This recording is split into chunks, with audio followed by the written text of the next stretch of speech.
Good morning gentleman. आज की video में हम लोग आज बात करेंगे बहुत ही इम्पोर्टेंट और controversial topic arm forces special protection act के बारे में। यह जो एक्ट आजकल बहुत ही चर्चे में है, तो सबसे पहले हम इसकी इंट्रोडक्शन के बारे में देखेंगे, उसके बाद इसके की प्रोविज़न और एक फाइनल कंक्लूजन पे हम लोग पहुँचेंगे। स्टार्ट करते हैं। Introduction. The armed forces special powers act 1958 is an Indian law that grants special powers to the armed forces in disturbed areas. It was enacted to aid civilian authorities in maintaining law and order and combating insurgency. यह जो law है 1958 में इसे लागू किया गया था और ये मेनली पावर देता है पैरामिलिट्री और मिलिट्री पर्सनल को किसी भी क्षेत्र और एरिया में किसी भी काउंटर इंसर्जेंसी या फिर लॉ एंड ऑर्डर को बनाए रखने के लिए ये बिना किसी वारंट के किसी को भी कस्टडी में रख सकते हैं। अब बात करेंगे इसके की प्रोविज़न के बारे में। तो नंबर 1 है special powers. The act empowers armed forces personnel to arrest without a warrant, use force and even open fire if they deem it necessary for the maintenance of public order। तो इसमें वही बात कही गई है कि ये आर्मी पर्सनल को एक पावर देता है कि बिना किसी वारंट किसी को अरेस्ट कर सकता है या फिर उस इलाके में लॉ एंड ऑर्डर को मेंटेन करने के लिए ये ओपन फायर भी कर सकता है। तो दूसरा टॉपिक के बारे में बात करेंगे कि immunity clause. No prosecution suit और other legal proceeding shall be instituted against any person in respect of anything done under the act without the prior sanction of the central government. And the third one, designated areas. The act is applicable in areas declared as disturbed by the central or state government. These areas are typically dealing with insurgency, terrorism और other forms of violence. तो ये जो law है किसी भी specific area में दिया जाता है, जैसे कि जम्मू एंड कश्मीर में हो गए, नॉर्थ ईस्टर्न स्टेट्स हैं, मेघालय, मणिपुर, असम, ये सब इलाकों में ये एक लागू होता है। मेनली काउंटर इंसर्जेंसी टेररिज्म में, और कोई भी वायलेंस हो रहा हो तो उसके रोकने के लिए ये एक लागू होता है। तो अब बात करेंगे इसकी कंट्रोवर्सीज एंड क्रिटिसिज्म के बारे में कि क्यों लोग इसको कंट्रोवर्सी हो रहा है और क्यों लोग इसको क्रिटिसाइज कर रहे हैं। तो सबसे पहला बात करते हैं human rights concerns. The act has been criticized for human rights abuses including extrajudicial killings, torture and disappearance।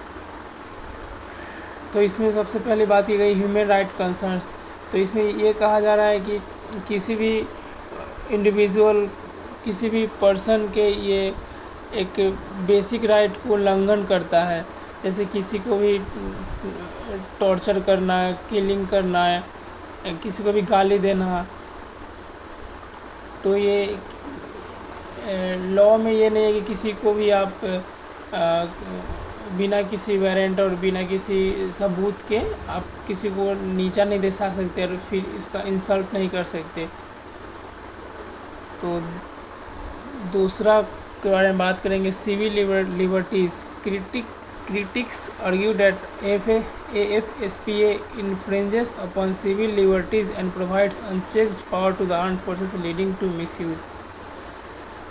तो इसमें ये कहा गया है कि ये पावर आर्म्ड फोर्सेस को दिया जा रहा है तो इसकी कुछ अच्छाइयाँ भी होगी, उसकी खामियाँ भी होगी। तो इसकी खामियाँ ये है कि कितने बार होता है कि आर्मी पर्सनल इसका मिसयूज कर लेते हैं, जो कि सही नहीं है किसी भी ऑर्गेनाइजेशन के लिए। Third one, legal ambiguities. The act provisions can sometimes lead to confusion and misuse due to vague definitions of disturbed areas and maintenance of public order.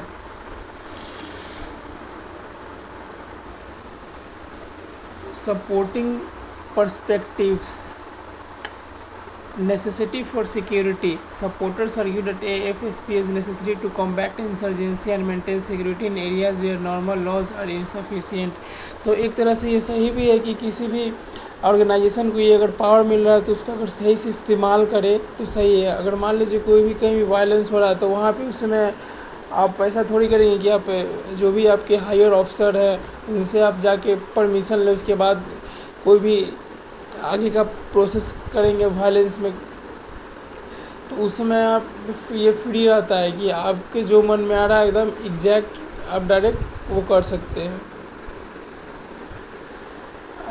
तो दूसरा टॉपिक बारे में बात करेंगे इसकी। तो protection for armed forces. The act provides legal protection to armed forces personnel operating in challenging and dangerous environment. तो इसमें यही कह रहा है कि जितने भी आर्म्ड फोर्सेस के पर्सनल है उसको एक ये प्रोटेक्शन देता है। जैसे कोई भी काउंटर इंसर्जेंसी या काउंटर टेररिज्म में ऑपरेशन कर रहा है तो उस समय वो खुद का भी रक्षा करता है और एक टाइप से एक पूरा सोसाइटी फॉर्म में भी रक्षा कर रहा है एक टाइप से। Recent developments. Over the years, there have been calls for repealing or amending AFSP to address the concerns raised by human rights activists and civil society groups. Some states have withdrawn the act from certain areas to reduce its impact on civilian life. So now we are on conclusion. AFSP remains a contentious law in India, balancing the need for security with concerns for human rights and civil liberties. It continues to be a subject of debate and discussion, reflecting the complexities of governance in areas affected by insurgency and violence. तो conclusion ये है कि ये इसके AFSP के pros भी है cons भी है। इसका अगर सही से इस्तेमाल किया जाए तो ये अच्छा भी हो सकता है, अगर इसका मिसयूज़ किया जाए तो ख़राब भी हो सकता है। हमने कई बार खबरों में सुना होगा कि नॉर्थ ईस्टर्न स्टेट में इंडियन आर्मी पर्सनल ने कितने बेगुनाह लोगों को मार दिया ये AFSP का यूज़ करके। तो इस पर कितना सारा एक्शन हुआ, बाद में लीगल एक्शन हुआ, तो ये सही नहीं है। तो सरकार ने कानून बनाया है कुछ सोच समझ के, ताकि हमारे समाज का भी और आर्मी पर्सनल का भी और किसी भी ऑर्गेनाइजेशन का भी भला ही हो। So thank you.